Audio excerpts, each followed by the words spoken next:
Radio live news update. നമസ്കാരം, live news അപ്ഡേറ്റ്സിലേക്ക് സ്വാഗതം. വാർത്തകളുമായി ഞാൻ നിപിൻ. ലണ്ടനിലെ തിരക്കേറിയ വിൽസ്ഡൺ പ്രദേശത്ത് സ്ത്രീ കുത്തേറ്റ് കൊല്ലപ്പെട്ട സംഭവം നഗരത്തെ ഞെട്ടിച്ചിരിക്കുകയാണ്. വൈകിട്ട് 4 മണിയോടെ പൗണ്ട് ലൈനിൽ ഒരാൾക്ക് കുത്തേറ്റതായി വിവരം ലഭിച്ചതിനെ തുടർന്ന് പോലീസ് സ്ഥലത്തെത്തി. 50 വയസ്സുള്ള സ്ത്രീയെ ഗുരുതരമായി കുത്തേറ്റ നിലയിൽ കണ്ടെത്തിയെങ്കിലും സ്ഥലത്ത് തന്നെ മരണം സംഭവിക്കുകയായിരുന്നു. സംഭവവുമായി ബന്ധപ്പെട്ട് 30 വയസ്സുള്ള ഒരാളെ പോലീസ് അറസ്റ്റ് ചെയ്തു. മരിച്ച സ്ത്രീ പ്രതിക്ക് പരിചയമുള്ള ആളാണെന്നാണ് പ്രാഥമിക വിവരം. കൊലപാതക ശ്രമം എന്ന കുറ്റം ചുമത്തിയാണ് നിലവിൽ അറസ്റ്റ് ചെയ്തിരിക്കുന്നത്. വടക്കൻ ലണ്ടനിലെ ഒരു പോലീസ് സ്റ്റേഷനിൽ ഇയാളെ കസ്റ്റഡിയിൽ വെച്ചിരിക്കുകയാണ്. അന്വേഷണം പുരോഗമിക്കുകയാണെന്ന് മെട്രോപൊളിറ്റൻ പോലീസ് അറിയിച്ചു.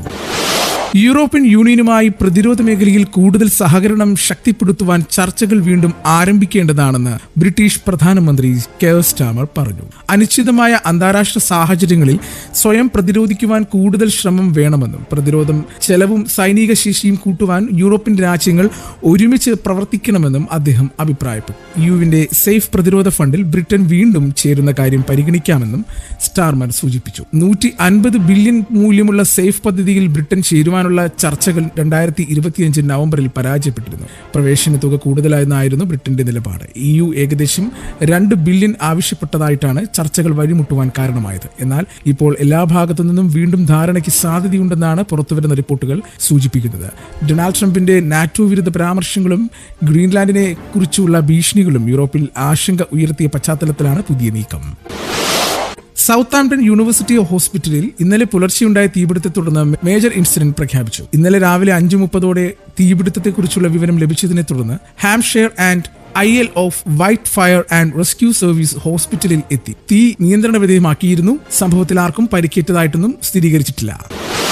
ജപ്പാൻ പ്രധാനമന്ത്രി സനെ തകൈച്ചിയുമായിട്ടുള്ള ടോക്കിയോയിൽ നടത്തിയ ചർച്ചകൾക്ക് പിന്നാലെ ബ്രിട്ടീഷ് പ്രധാനമന്ത്രി സർ കെയർ സ്റ്റാമർ അവരെ UK ഔദ്യോഗികമായി ക്ഷണിച്ചു. ബ്രിട്ടനും ജപ്പാനും തമ്മിലുള്ള ബന്ധം അനേകം പതിറ്റാണ്ടുകളിലെ ഏറ്റവും ശക്തമായ ഘട്ടത്തിൽ എത്തിയതായി സ്റ്റാർമർ പറഞ്ഞു. വ്യാപാരം, സുരക്ഷ, പ്രതിരോധ സഹകരണം എന്നിവ ശക്തിപ്പെടുത്തുവാനും ഇൻഡോ പസഫിക് മേഖലയിലെ പങ്കാളിത്തം വർദ്ധിപ്പിക്കുവാനും ഇരു രാജ്യങ്ങളും ധാരണയിലെത്തി. നിർണായക മേഖലകളിൽ വിതരണ ശൃംഖല മെച്ചപ്പെടുത്തുവാനും ഇരു രാജ്യങ്ങളും തമ്മിൽ തീരുമാനം എടുത്തതായിട്ടാണ് പുറത്തുവരുന്ന റിപ്പോർട്ടുകൾ സൂചിപ്പിക്കുന്നത്. ഇന്ത്യ പസഫിക് മേഖലയിൽ നിലനിൽക്കുന്ന അനിശ്ചിതത്വം, ചൈന തായ്വാൻ വിഷയവുമായി ബന്ധപ്പെട്ട പുതിയ ആശങ്കകൾ എന്നിവ ചർച്ചയിൽ ഉയർന്നു.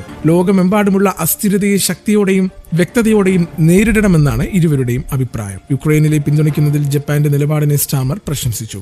ഈ വർഷം അവസാനം ചെക്കേഴ്സിലെ തന്റെ ഗ്രാമവസതിയിൽ തകൈച്ചിയെ സ്വീകരിക്കുമെന്നും അറിയിച്ചു. ഇനി നാട്ടിലെ വാർത്തകൾ. കേന്ദ്ര ബജറ്റ് അവതരണത്തിന് പിന്നാലെ കേരളത്തിന് അനുവദിച്ച റെയിൽവേ പദ്ധതികളെക്കുറിച്ച് മാധ്യമങ്ങളോട് വിവരങ്ങൾ പങ്കുവച്ച കേന്ദ്ര റെയിൽവേ മന്ത്രി അശ്വിനി വൈഷ്ണവ് ഇക്കുറി ബജറ്റിൽ കേരളത്തിന് 3975 കോടി രൂപ അനുവദിച്ചിട്ടുണ്ടെന്നും കേന്ദ്രത്തിൽ മുൻപ് കോൺഗ്രസ് ഭരണകാലത്ത് അനുവദിച്ച തുകയുടെ 10 മടങ്ങ് അധികമാണിതെന്നും മന്ത്രി പറഞ്ഞു. നിലവിൽ കേരളത്തിൽ റെയിൽവേ നടത്തുന്നത് 18,000 കോടി രൂപയുടെ വികസന പ്രവർത്തനങ്ങളാണ്. ഇതിൽ സംസ്ഥാനത്തെ വിവിധ സ്റ്റേഷനുകളെ അമൃത് ഭാരത് സ്റ്റേഷനുകളായി ഉയർത്തുന്ന ജോലികൾ പുരോഗമിക്കുകയാണ്. സംസ്ഥാനത്ത് പാതകളുടെ വൈദ്യുതീകരണം 100% പൂർത്തിയാക്കി. അമൃത് ഭാരത്, വന്ദേ ഭാരത് ട്രെയിനുകൾ കേരളത്തിൽ ഓടിത്തുടങ്ങി. അടുത്തിടെയാണ് അമൃത് ഭാരത് ട്രെയിനുകൾ അനുവദിച്ചതെന്നും മന്ത്രി പറഞ്ഞു. ബാരാമാതിയിൽ അജിത് പവാറിന്റെ സംസ്കാര ചടങ്ങിനായി എത്തിയ ആയിരക്കണക്കിന് ആളുകൾ ഒത്തുകൂടിയപ്പോൾ അവസരം മുതലെടുത്ത് മോഷ്ടാക്കൾ ഒട്ടേറെ പേരുടെ പണവും ആഭരണങ്ങളും കവർന്നു. ജനുവരി 28-നുണ്ടായ വിമാന അപകടത്തിലാണ് അജിത് പവാർ മരിച്ചത്. അപകടത്തിന്റെ പിറ്റേന്നായിരുന്നു സംസ്ഥാന ബഹുമതികളുടെ അദ്ദേഹത്തിന്റെ സംസ്കാരം. ഈ അവസരത്തിലാണ് മോഷ്ടാക്കൾ 15ഓളം സ്വർണ്ണമാലകൾ കവർന്നത്. വിലാപയാത്രയ്ക്കൊപ്പം സഞ്ചരിച്ചവരുടെ പക്കൽ നിന്നും ഏകദേശം 30 ലക്ഷത്തോളം രൂപയുടെ സ്വർണ്ണാഭരണങ്ങളാണ് മോഷണം പോയത്.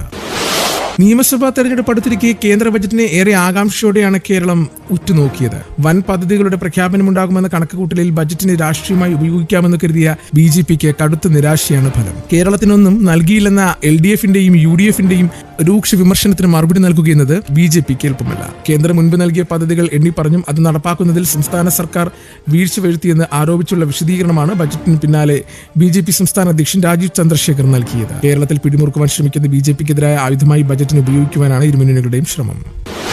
പൂർണ്ണമായും നിയമപരമല്ലാത്ത സാമ്പത്തിക ഇടപാടുകൾ തടയുവാനും അന്വേഷിക്കുവാനുമുള്ള ഇന്ത്യ UAE കരാർ നടപടികൾ കർശനമാക്കിയത് റിയൽ എസ്റ്റേറ്റ് മേഖലയിലടക്കം പല സംരംഭകരെയും പ്രതിസന്ധിയിലാക്കിയതായി സൂചന. കഴിഞ്ഞ ദിവസം ജീവനൊടുക്കിയ കോൺഫിഡന്റ് ഗ്രൂപ്പ് ഉടമ CJ റോയിയെയും ഇത് ബാധിച്ചിരുന്നതായി മേഖലയിലുള്ളവർ പറയുന്നു. ഇന്ത്യയിലെ ബിസിനസ്സിൽ നിന്നുള്ള ലാഭമാണ് UAEയിൽ മുതൽ മുടക്കുന്നതെന്ന വിവരമാണ് റോയ് ഇവിടെ അധികൃതർക്ക് നൽകിയിരുന്നത്. മുതൽ മുടക്കുകളുടെ ഉറവിടം അന്വേഷിക്കുവാൻ കരാർ പ്രകാരം UAE അധികൃതർ ഇന്ത്യയുടെ സഹകരണം തേടിയിരുന്നു.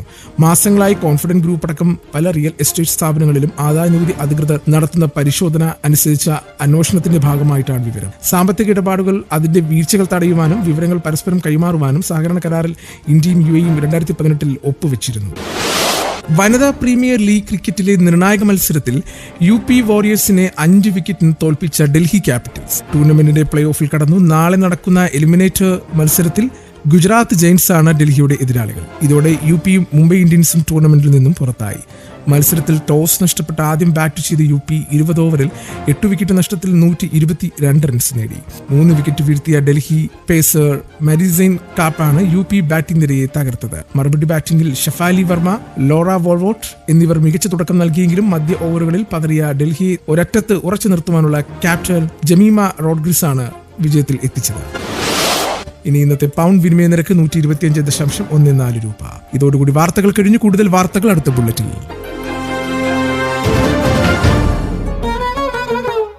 കൂടുതൽ വാർത്തകൾക്കും വിശേഷങ്ങൾക്കുമായി റേഡിയോ ലൈം ആപ്പ് ഡൗൺലോഡ് ചെയ്യൂ. പ്ലേ സ്റ്റോറിൽ നിന്നും ആപ്പ് സ്റ്റോറിൽ നിന്നും. Radio lime.